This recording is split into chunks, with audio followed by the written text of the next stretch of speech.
Coming up on a privy, which appears to be right off the trail. That means there's got to be a campsite just beyond that.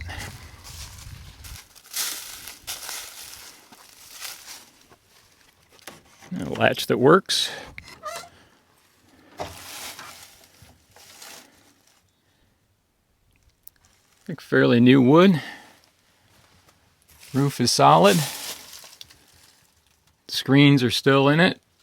And the door closes, so you should be able to protect yourself from bugs if you have to make a somewhat extended stay. And there we go, the campsite's just ahead. And on the trail down to the campsite, you can see there's a pile of stones here, and there are ring nails driven into a couple stones that are mortared together. And these stones are up on edge, like they've been stacked in some way. This would be an interesting archaeological effort. It almost looks like some kind of foundation. See, those stones look as if they've been stacked and mortared together, again, like some kind of foundation. This might have been a more permanent camp at some point in the past. This area did have a rich logging history.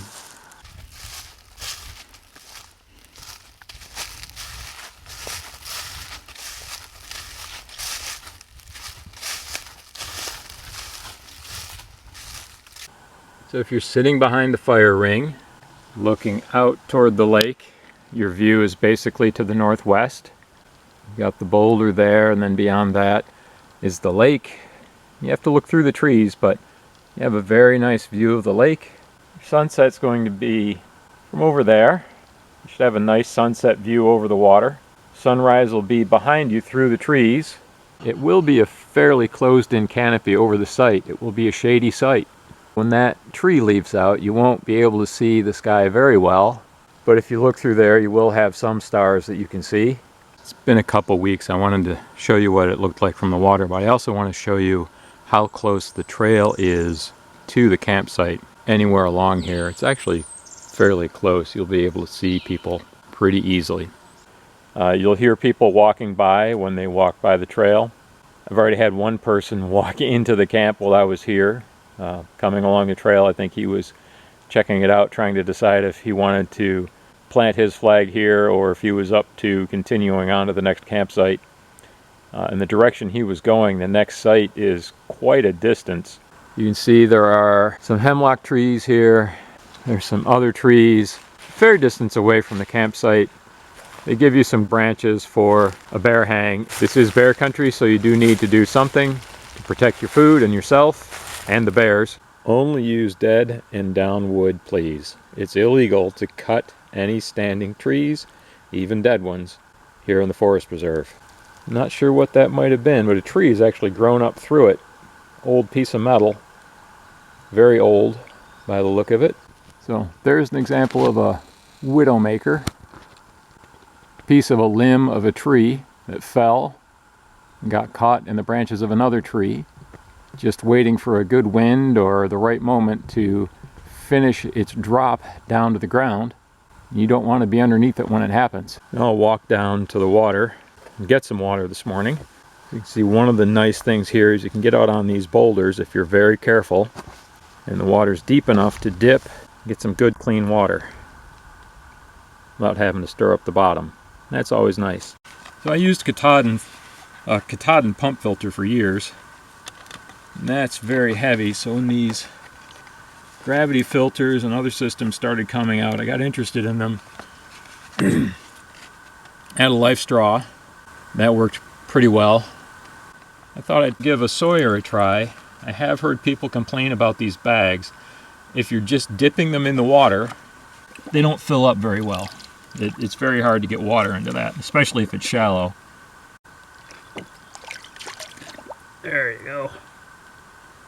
And now that's probably closer to the 32 ounces that they advertise this bag is holding.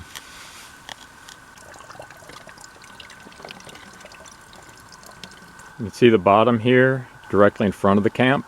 I should say directly in front of the campsite. It's covered with boulders and cobbles. This would not be a great place to pull up to the shore in a boat or a kayak or a canoe.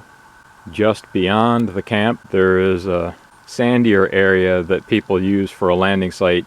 You still need to be careful there. There are still some rocks and boulders on the shore, but if you pick your way in carefully, you've got a better chance of finding a landing site that won't damage your boat. Of course, you always have to use your own observations and judgment. If you're coming into campsite 10 by boat, there are channel markers that you need to follow, and then there will be a series of hazard buoys across the mouth of the bay. That's because beyond those, the bay is very shallow. There's no channel. There are stumps and boulders, and you need to proceed with extreme caution if you decide to come in, particularly with a motorboat. If you look directly across the lake and then pan to the west, you'll see an open spot in the shore. It's kind of a barren area right at the shoreline. That's campsite 5.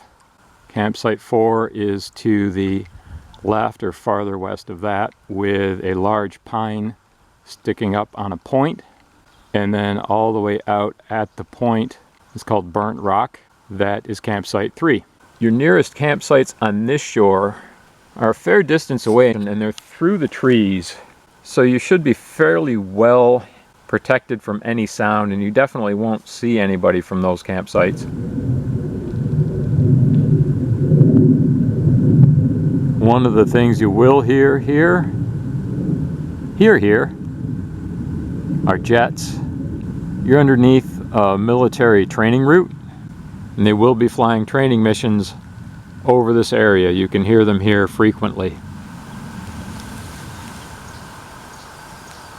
If you're spending the night here at campsite 10, one of the things you may notice is when the air gets calm, you can hear traffic noise from State Route 3, particularly the big trucks when they use what they call their Jake brakes, slowing down coming into the hamlet of Cranberry Lake. And I heard a motorcycle, really high-pitched,